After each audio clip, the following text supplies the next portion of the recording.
So my aim of joining politics is very simple. I'm not a poor man. If I stop working today, that I will not work again.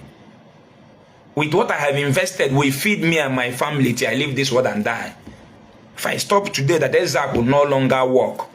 What Ezeaku have invested will feed me and my generation till I die.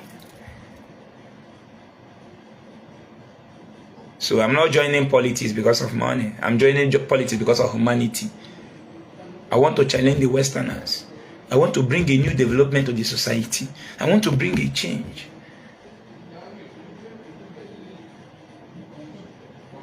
Understand? That is why I'm aspiring for House of Rep.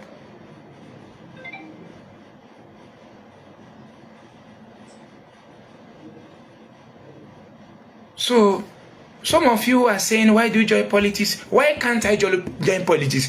Should I continue praying so that those mentality where they don't give us? So I will continue they pray, they do juju, make juju come solve problem where government they solve for Dubai. Make prayer come solve problem where government they solve for Dubai. So who will join the politics if